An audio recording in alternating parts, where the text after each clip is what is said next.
Yes. Okay. Hi, everybody. Hi.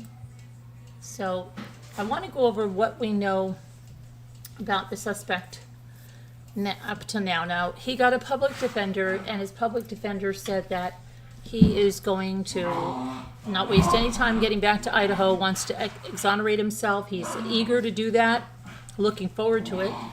And hold on a second.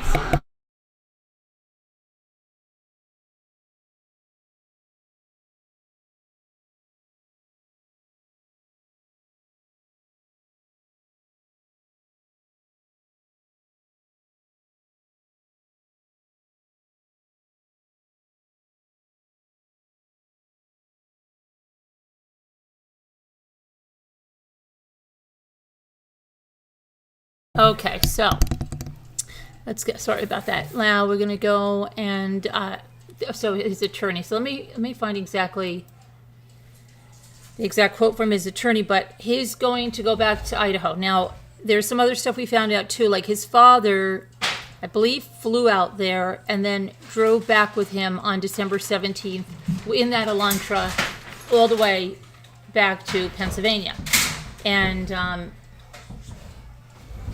and then, let's see, they drove back. So, which is funny, right? Because on December 17th, this case was hot nationwide. His father had to know they were looking for that car, right? And it's weird, okay? And now some people are feeling that, it's already gone to, I think the father's involved. The father had to know. Did the father help him clean up anything? Did the father help him do this? So, that's weird. I guess he didn't go home for Thanksgiving. It doesn't appear to be, unless he flew home and flew back. I don't know, but we don't hear that. And it's that we're hearing that December 17th is when the car went back with his dad.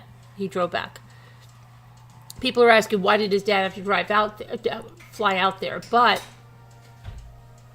if he was done for the semester, his father could have said, I'll split the driving with you, and that way you're not making the drive alone.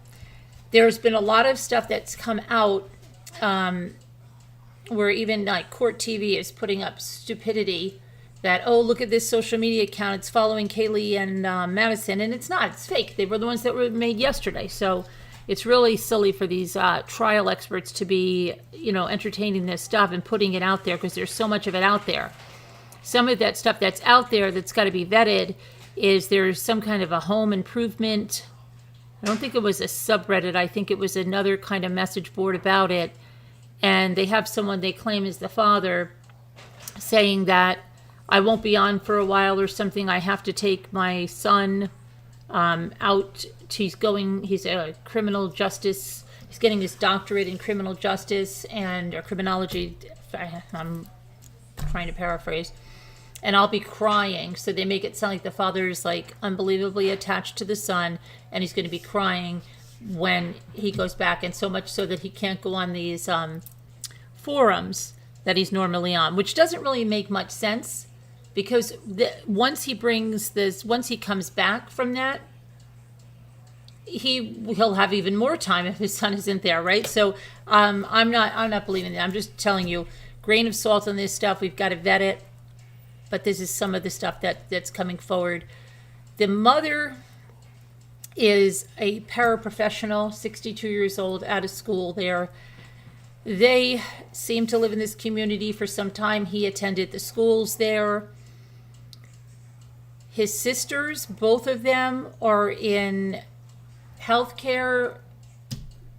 His sister is a mental health counselor. His other sister is some type of a counselor too, working with people and kids. I can read you some stuff that she does, but both of them are. I can find the sister's social media account up until last night. I didn't check it today. The father's Facebook page had nothing on it, but he's taken the whole page down. Bryan cleared up all of his social media before this. What is my thought on it? I was just talking with the panel. I think a couple of things. We don't really know how he's connected. Now, everybody's buzzing around Kaylee's father, first saying that they don't know this person, they don't know who he is, and then later changing it to how they can see connections.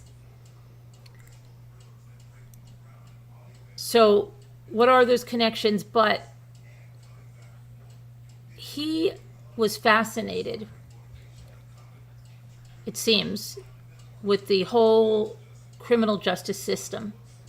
And with that research article, you can really gauge what he was looking for. And it seems to be to commit the perfect crime. And the reason he wanted the people that got caught and convicted, where he said, well, even if you didn't get convicted, you can still participate. Like, he didn't care about really studying those people. He wanted to find the ones that got convicted. And I think that's because he wanted to find where they slipped up. And maybe he does study these serial killers, whatever, but I think if he does, he's saying, oh, yeah, you know what? He almost got away with it, but you see, he slipped up here. I'm smarter than that. I know that. Then you say, would he pick 4 people to do? Is this a game to him? Well, was it something that he needed to do? And these were people that he had a beef with, or some of the people, and then it became like a game, like, watch, I can get away with this. I'm not even worried about this ruining my life because I can get away with this. Does he even know to the point that he's already got his defense? He already knows what to do in a trial. Like, does he think is he thinking about all of that? Is this really something? Maybe that's why didn't get rid of the Elantra. He wanted to be caught to prove that he could get out of all this. I don't know. We might have a real, very odd person here. But when we looked at those interrogation rooms and all of that equipment, and who knows if he's been practicing on a lie detector? Who knows what he's been doing? He moved clear across the country. Now, if that person is in fact his father that was on those message boards, he said his son knows no one there. So why did he go over there? Is that the only place he could get accepted? Is that had something specific? We're going to look at that too and see what their program was like, because we looked at the DeSales University and what they have, but let's see what the PhD program is like over there. And they're doing a search of his apartment, his office. Lots of people are coming forward. A lot of them seem coming forward for 15 minutes. People are saying, oh, I know him at a bar over here. He used to hit on the women when they shot him down. Then he called them biatches and stuff like this. But is that true? Is that not? This is all, there's so much stuff coming out. Just people trying to see if they can get something to really go out there, right? So hold on a second, 1 second.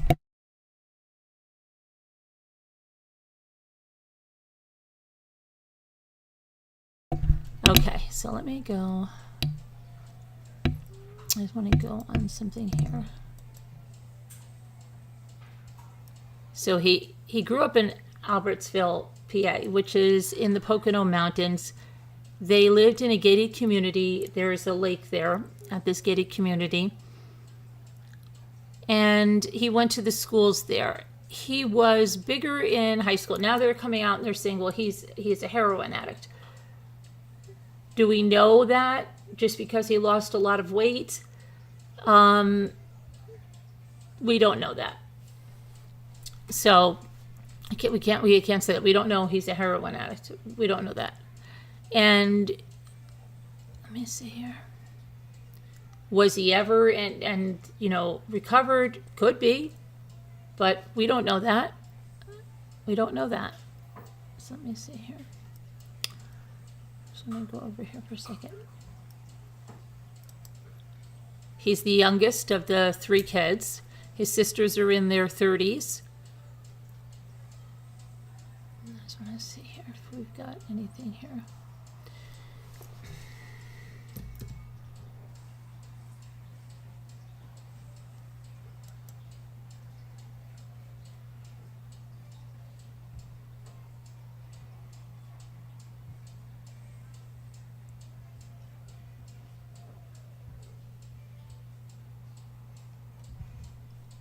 See, people are saying, oh, he left clues on the dark web. How do these people know that he left clues on the dark web?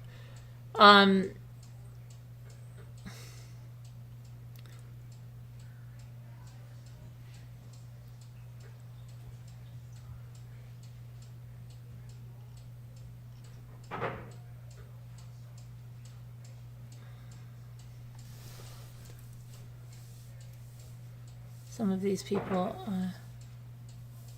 this is going to be bigger than we thought. That makes no sense. Okay. Now, why did he say, the fact that he said, did you arrest anyone else? I think that's all a game. Totally a game for him, okay? And maybe part of his defense. And that the ex-con subreddit that he was putting his research questions in, did he connect up with people there that he can either finger, that he, you know, did that bring him out to Washington? I don't know. But let's take a look at, let me see here.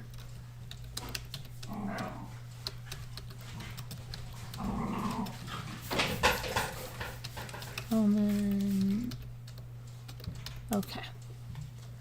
Let's see. Let's see what this looks like. Okay, so the Doctor of Philosophy in Criminal Justice and Criminology is at Washington State University. Let me pull this over here. Make this a little larger. We looked at the DeSales where they had everything, like lie detectors, the interrogation rooms. They even had They even had houses in the area that they recreated crime scenes in, and you know, it was really what you call hands-on there. So the Doctor of Philosophy in Criminal Justice and Criminology is available on the Pullman campus. A student aspiring to earn a PhD degree should expect to spend 3 to 4 years, depending on the individual, in study and research beyond the MA degree, of which at least 2 years must be enrolled at Washington State University, and at least 2 consecutive semesters must be spent in residence as a graduate student in criminal justice. The degree program is designed for the student entering the graduate program with an MA or an MS degree, Masters of Arts, Masters of Science. Students currently enrolled in the MA program at WSU must inquire with the graduate director and coordinator for directions on how to apply. Okay, so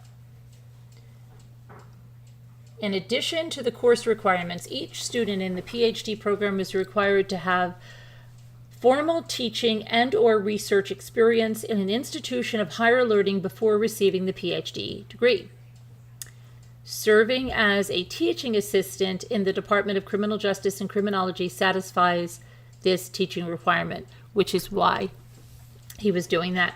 Collecting original data also fulfills this requirement. Original data. Students who started the doctoral program during the fall 2019 semester shall take the first segment research and quantitative methods of the qualifying exam at the beginning of their 4th semester of study. Segment 1 will be based on the following courses. Okay, so let's see what they have. Dissertation, prospectus.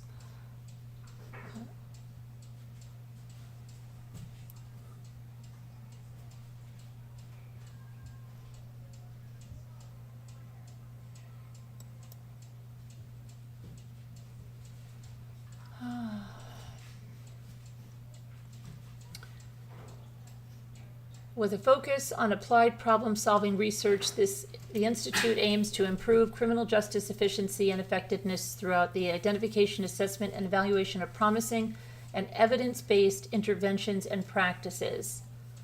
Complex Social Interactions Lab. The Complex Social Interactions Lab is committed to developing new behavioral science methodologies and technologies that can be utilized in real-world applications to investigate police officer decision-making and interpersonal interactions by examining unredacted footage recorded by officer body-worn cameras.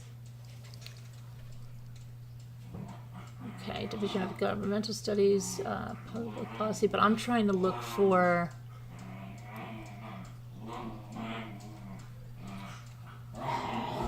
what he can get, you know, like how we went to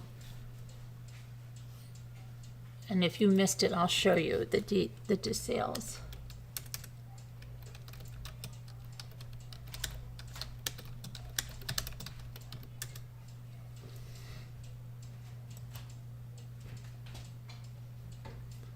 Here, when we went to where he spent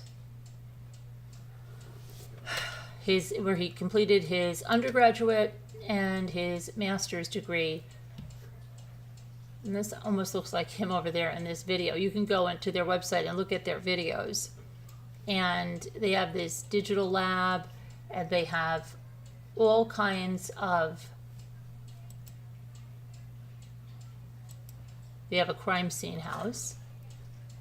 You can see it on YouTube if you go here.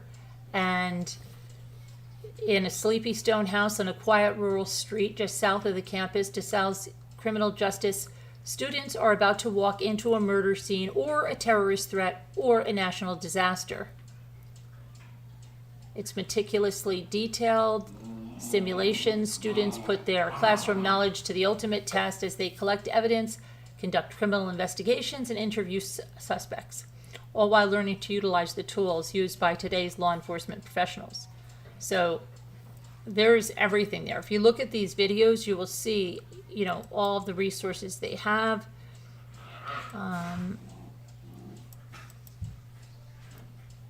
the digital, it's pretty amazing. So if you watch these videos, you'll see of everything they have. It's quite interesting. You'll see.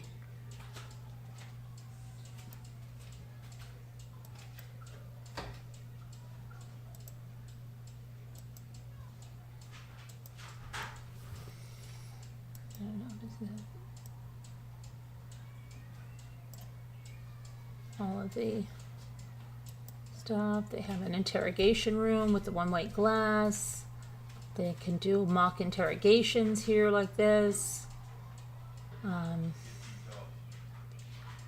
So there's lots they can do here. All right.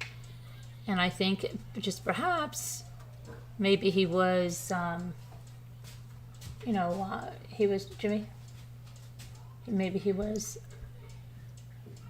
thinking he was just great. He was wonderful. He was going to outsmart them all. Maybe he's going to commit the perfect crime. Maybe this is a big game to him. I don't know. There's a lot of things you could think of, right? That could be. Now, let's see.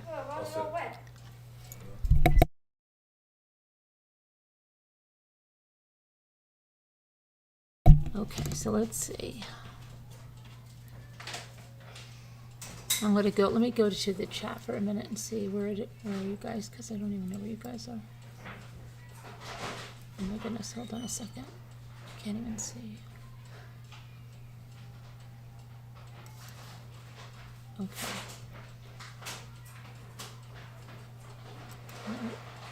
I have to go get that. Hi, Barb Olson. Hi, Cindy Galbraith. Hi, Deborah. John Cuddy. Kevin Leonard, Chris Ree, Linda, Margot, Hen Cheevers, Nightbot, Samara, Sunflower, Tracy, Richards. Welcome, everybody. Brenda Starr. So let's,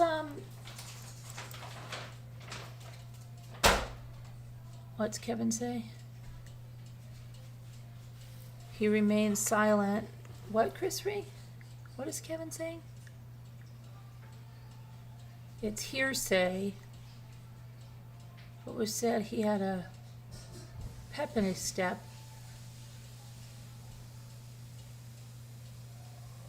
Back at school. Oh yeah, I don't know about that. I mean, what do we really know about that, right? That's all people speculating on that stuff. So hold on a minute, let's see something.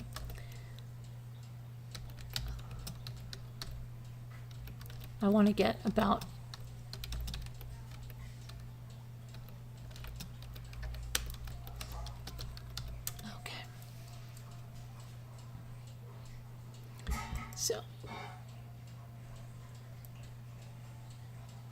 So his public defender in Monroe County, Pennsylvania, where he was arrested on Friday, made an announcement in a press release on Saturday afternoon. saying that he will waive his extradition to Latah County, Idaho, a move that will accelerate the process of return to the community where the crimes were committed. And I quote, he said, Mr. Kohberger intends to waive his extradition hearing to expedite his transport to Idaho. His attorney is Jason Allen LeVar, and he is the chief public defender for Monroe County, and he's Kohberger's counsel for the extradition hearing. He said, again, and I quote, Mr. Kohberger has been accused of very serious crimes, but the American justice system cloaks him in a veil of innocence. He should be presumed innocent until proven otherwise, not tried in the court of public opinion. One should not pass judgment about the facts of the case unless and until a fair trial in court, at which time all sides may be heard and inferences challenged. Mr. Kohberger is eager to be exonerated of these charges and looks forward to resolving these matters as promptly as possible. His extradition hearing has been scheduled for Tuesday afternoon. His arrest took place at his home in Chestnut Hill Township on Friday. Pennsylvania State Police say they assisted the FBI, the Moscow Police, and the Idaho State Police during the arrest. Okay, let's see what else we have here.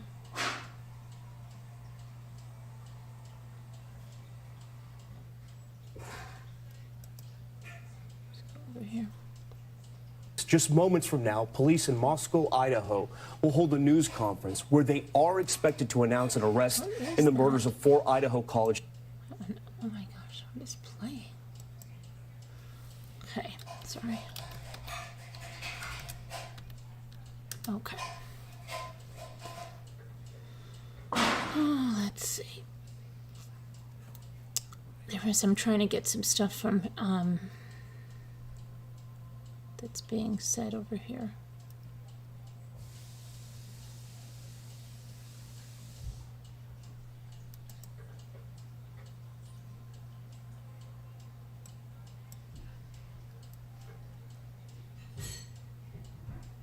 So this now is what is this? A photo of.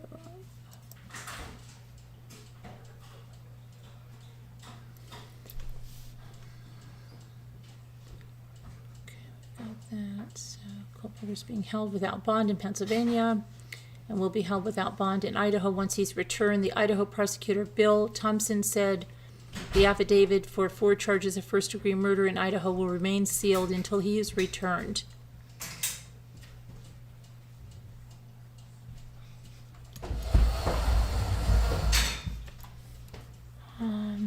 He was again living just 15-minute drive from the rental home where the 4 students were stabbed to death. And let's see.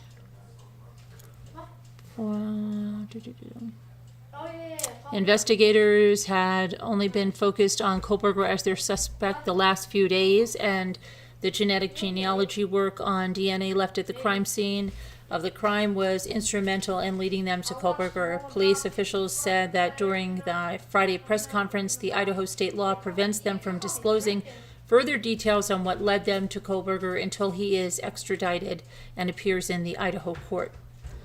Let's see.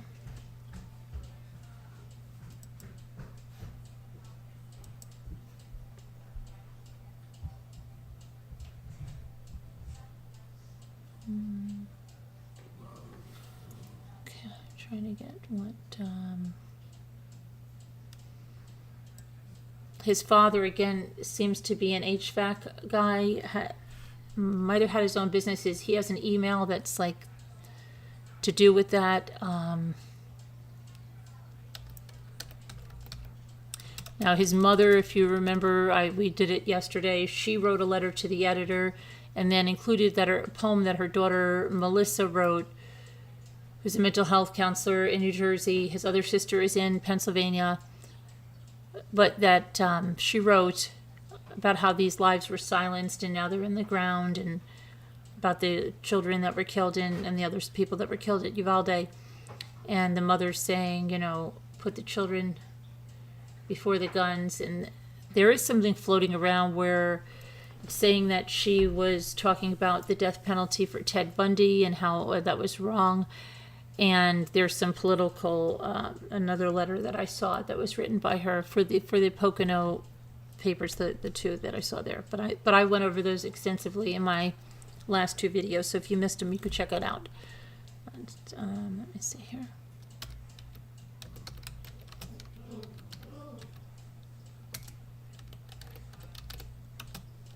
So let's look at, what am I going to do? Hang on 1 second. See what we can get over here.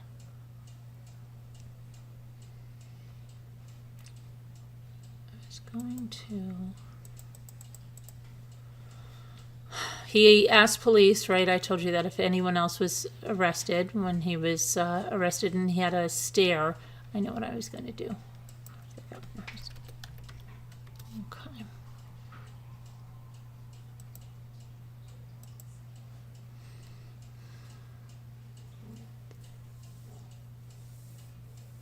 Okay, so world-renowned forensic psychology professor and serial killer expert Dr. Catherine Ramsland reportedly taught Bryan Kohberger at DeSales University in Pennsylvania. She told Brian Enton she can't make media statements about him at this time. Some of Brian's college classmates say they have been told to only talk to police and their interactions with him, about their interactions with him, because they could potentially be called as character witnesses in the case. The public defender in Monroe County, Pennsylvania, said he is eager to be exonerated. We just went over that. Let's see here.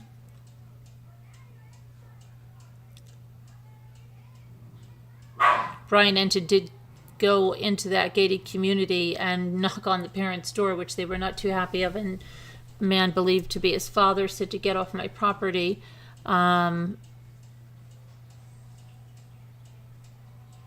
They again went back to his apartment, and we talked about what neighbors at the apartment complex said. So let's see if there's any other details on what happened with the apartments.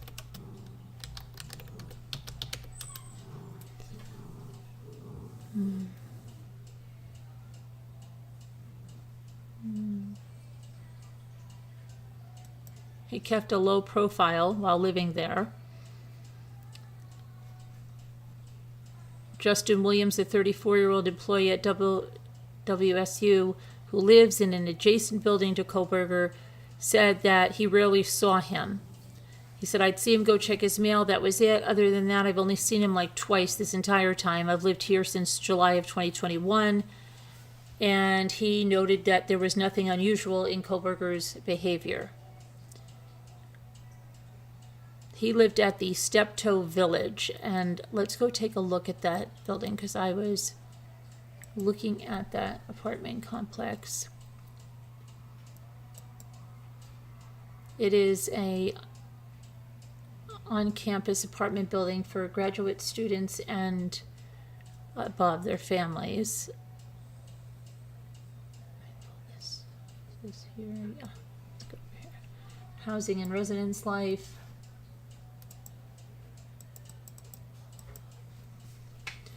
So, take a virtual tour. It's a 1-bedroom. There's a location on floor plans. Renters insurance frequently asked questions. Can I have a pet in my apartment? No animals, birds, or reptiles may be kept or allowed to visit on or about the premises. If a pet is found in your apartment will be notified and fined $100.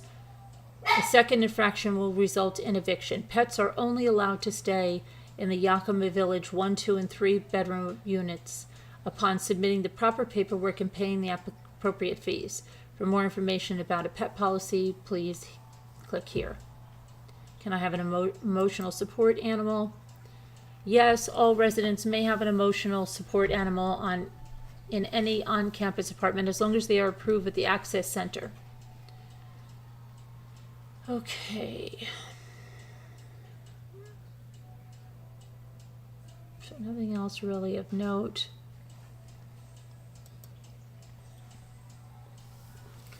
So here's the address. Someone asked me for the address last, and this is it. Now let's see.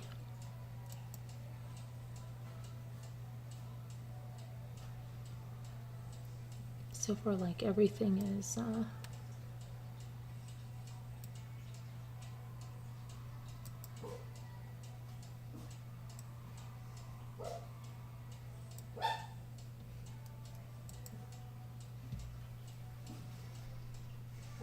why it doesn't, how come you're not letting me go here to the step 2 apartments?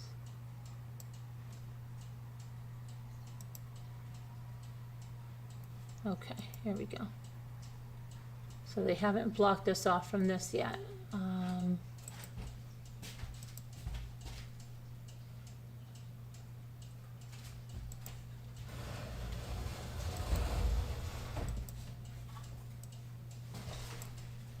Now, they were going,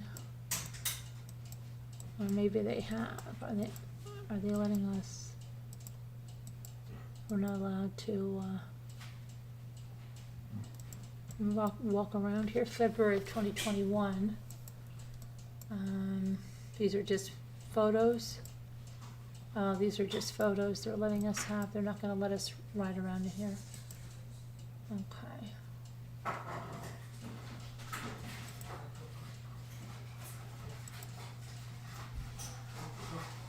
That's not nice.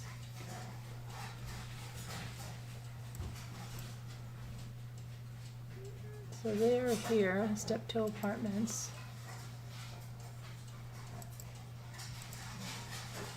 Why can't we go? You won't let our little man go? You won't let him go on there?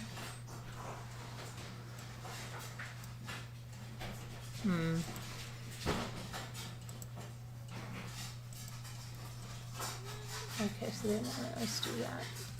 But that's the address. Let's see something. Which I was wondering. Yeah.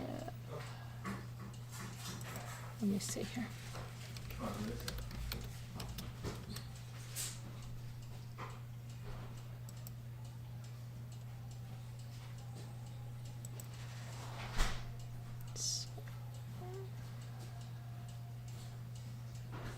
WSU police officer was driving away from the apartment under investigation after a short conversation with someone outside.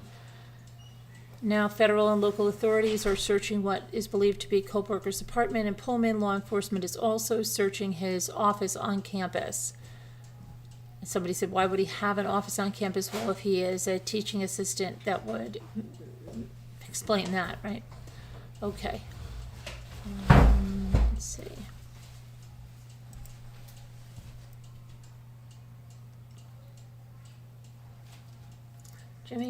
Jimmy, could you get me to add, I have something in my head,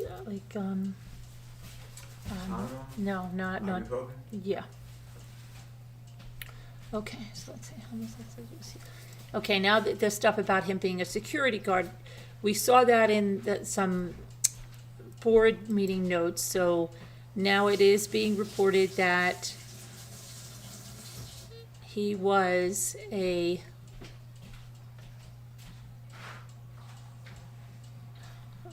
security guard at the Pennsylvania High School.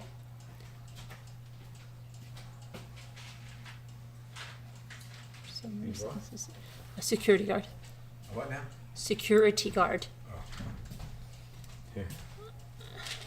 Okay. Oops.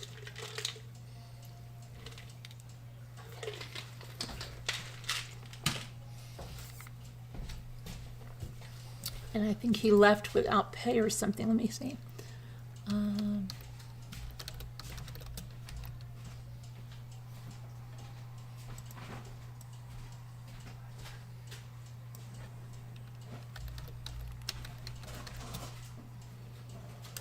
Okay.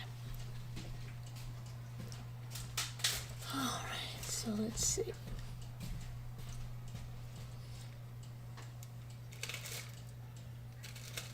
So one of the questions was, how do you, that he put out there, how do you leave the scene? Did you struggle with or fight with the victim in that research thing?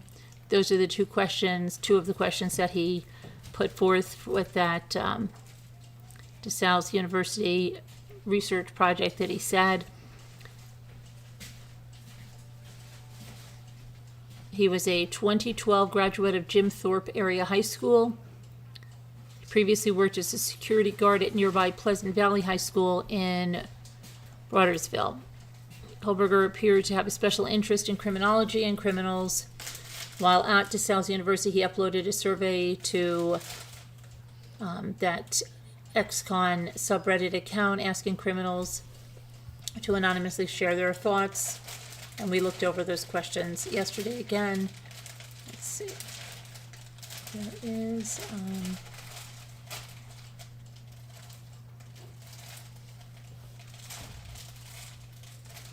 Now, they were also talking about how he was bullied at school. He was a larger kid. He wasn't, like, tremendously large, but larger than he is. He was described as really intelligent, who could be awkward at times, and was bullied a lot in high school. Now, former Pennsylvania classmates said he was an intellectual who was very interested in the way the mind works, but he was bullied for being overweight and socially awkward. Junior. Let's see. Police said he was a graduate student at Washington. Yeah, we got that. 11 Perman. Who is Sarah Healy, who went to Pleasant Valley High School with Kohberger, said he was shy and kept to himself and a small group of friends, but some of their classmates, especially girls, mocked Kohberger and threw things at him. It was bad, Healy said. There was definitely something off about him, like we couldn't tell exactly what it was. I remember one time when I was walking in the hallway and he stopped me and I was like, do you want to hang out? At that point, they didn't know each other or run in the same circles. It was just weird, she said, but Bryan was bullied a lot and I never got the chance to say something to defend him because he would always run away. Now, do we know that's true or not? You know, is she coming for 15 minutes or what? But Honey, you gotta take it from what it is. Junior. And then he slimmed up and took up boxing. He was a bully himself as a senior. I'm pretty sure of that. Healy said she heard other girls tell Kohberger in their high school to go away, creep, or I don't want to hang out with you. I honestly think that's what's led up to this because he didn't get the proper help and it was mainly females that bullied him. Despite the bullying, she said Kohberger's grades were always good and he was very into his books. That continued at Pennsylvania's Northampton Community College, according to one of Kohberger's friends who requested to remain anonymous because of her job. He's really, really intelligent, a bright kid, someone who stood out, and even in honors and high levels classes. Let's see.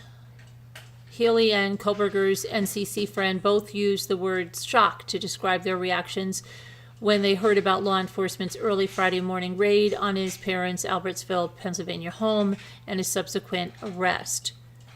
Kohberger's NCC friend said she found out that he was in custody while she was at work and she took a few moments to herself because she began to tear up. He was awkward and intelligent, but not someone that you would peg for violent. I want to talk to him now and ask him what happened. What went wrong? What was going through your head? What were you feeling? What was going on? You know, why did this occur? His friend said that he didn't interact with many people on campus, but was friendly with her, and they talked for hours about his struggles with heroin addiction and his weight, and kept in touch after they graduated. The last time she spoke to him was on Facebook a little over 2 years ago. They talked about their futures and what they wanted to do. I was looking at my master's program, and he was talking about whether he was going to do forensic psychology or criminology or both, but he knew he was going to go for a PhD, she said. Let's see. And I wasn't sure if I would have to do my PhD program if I'm going to do a master's or a PhD, so we had a whole conversation about that. And that was our last conversation. For me, I just feel like he was never listened to or heard by his peers. So, you know, the fact that I sat and listened to him and heard him when he talked, that was different. And he was always apt to have those conversations with me.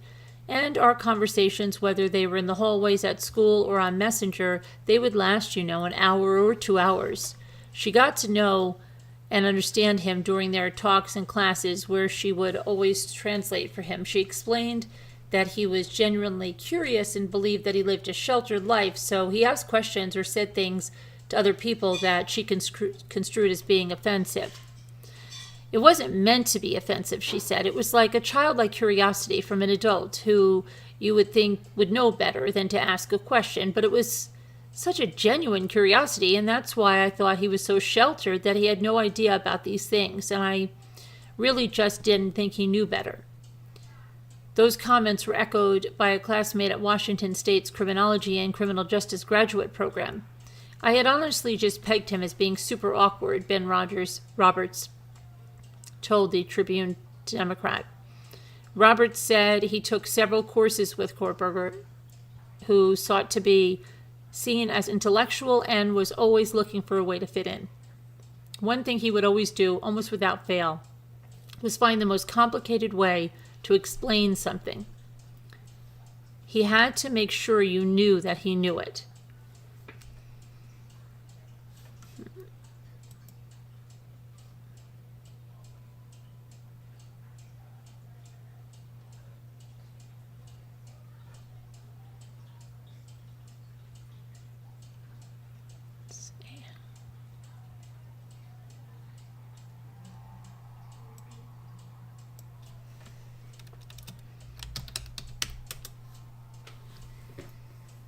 Okay, and then we know his aunt had called in his aunt by marriage, who was no longer in the family, and said that he was a vegan that would not eat anything that had meat cooked in it, so she had to get all new pots and pans or he wouldn't eat, and that he was very OCD about how he ate.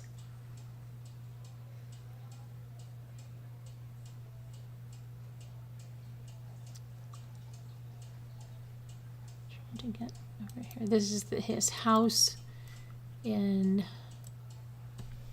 Pennsylvania.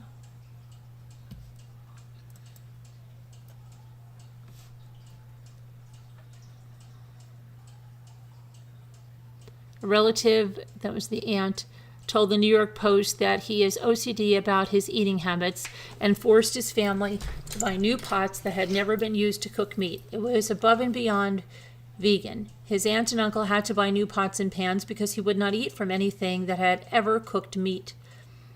He seemed very OCD. During a press conference on Friday, authorities claimed that a white Hyundai Elantra was discovered in the search, with sources saying it was towed from outside the Kohberger's home.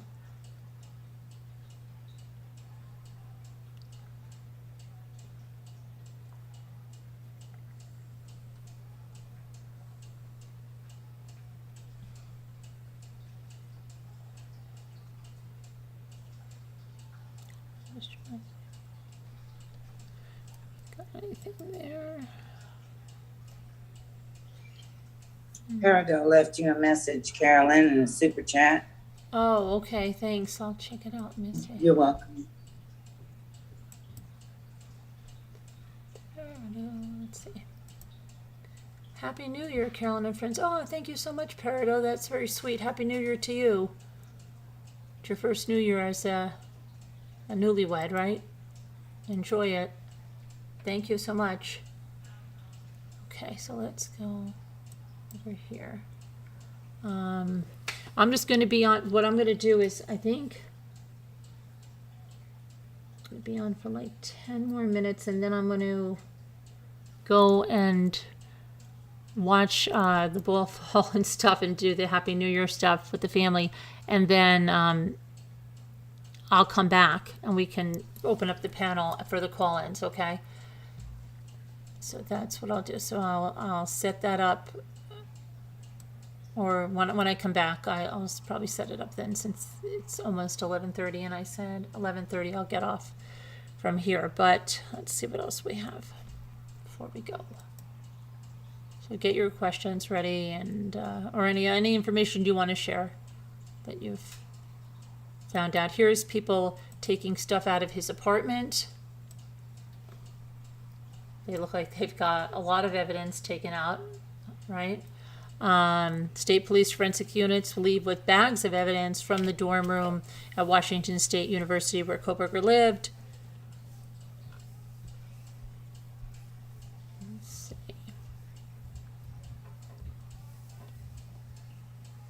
Sean Domgard, a 36-year-old PhD student at WSU, said the news of the arrest was just a stone's throw from his home is hard to process. It's just so, like I said, a high contrast to what we're used to. The man is a Utah native and a father of 3 young children. It feels like it's happening far away, even though it's literally in my backyard.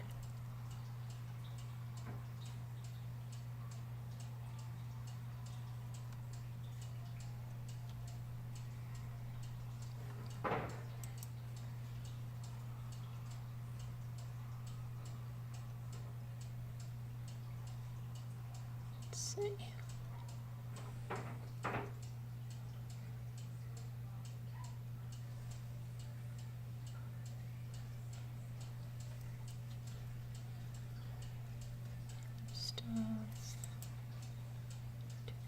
Let's see. Keep an eye on him. Now they're saying this stuff about harassing the woman at the brewery. You know, everything I'm telling you, keep it as a grain of salt until everyone is vetted. But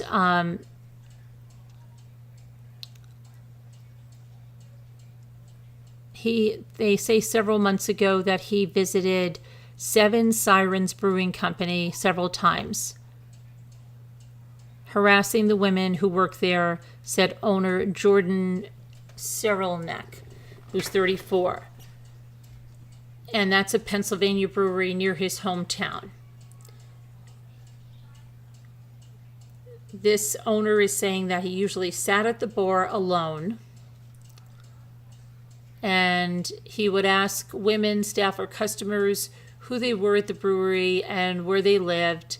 If the women weren't interested, he would get upset with them a little bit. In one instance, the owner recalled he called an employee a biatch when she declined to answer his questions. He said that he was forced to confront Kohberger during his final visit to the brewery. I went up to him and I said, "Hey, Bryan, welcome back. We appreciate you coming in. I just want to talk to you real quick and make sure that you're going to be respectful this time and we're not going to have any issues." The owner said he told the alleged murderer that, and the Kohberger was stunned. He was shocked that I was saying that, and he said, "I don't know what you're talking about. You totally have me confused." Kohberger stayed for just one beer, then never returned. Those interactions happened months ago, the owner noted.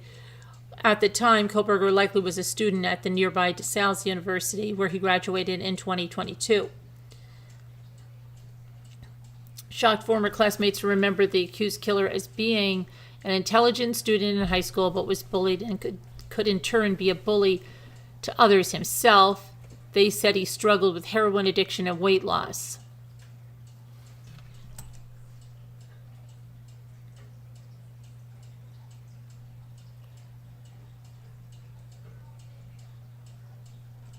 Okay.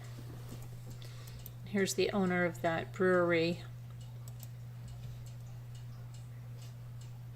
Interesting that he posed for this picture. You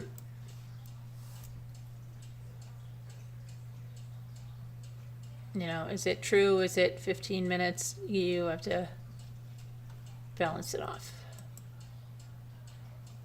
Okay, let's see what else, if there's anything else.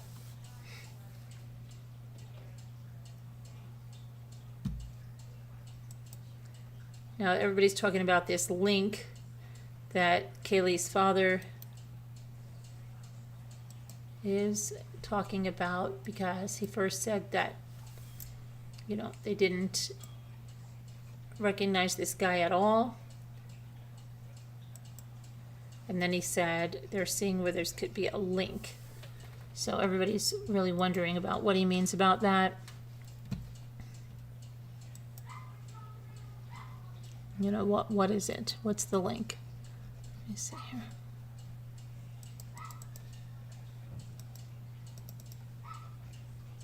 Okay. Close that. Sorry, my computer's being a jerk right now. But,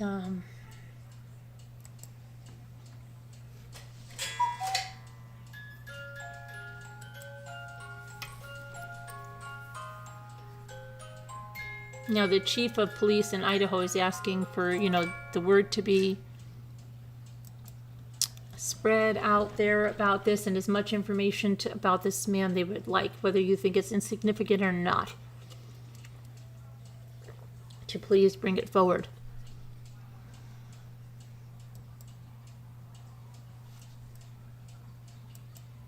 Okay, but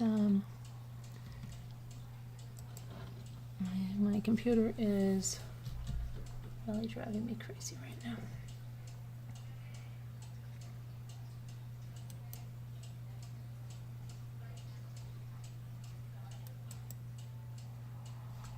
Okay.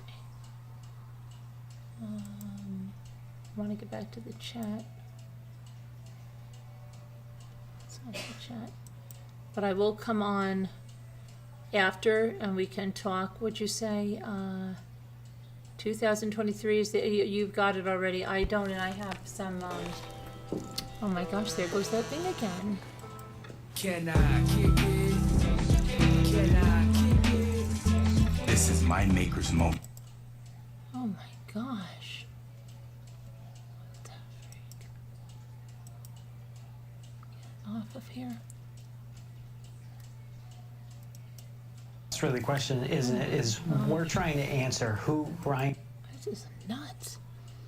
Okay, so Steve Gonsalves, father of 21-year-old Kaylee Gonsalves, was beginning to see links between Bryan and his daughter. He said he wasn't ready to discuss the connections and said no one in his family recognized the suspect. Now, that there's a person and a name that someone can specifically look for and see if there's any connections in any way. So they're trying to figure it out, the family attorney Shannon Gray said to ABC News. Gonsalves vowed to be in court when Kohberger is returned to Idaho to face the murder charges in the November 13th deaths of Kaylee and Madison and Xana and Ethan. This guy's going to have to look me in my eyes multiple times, and I'm going to be looking for the truth.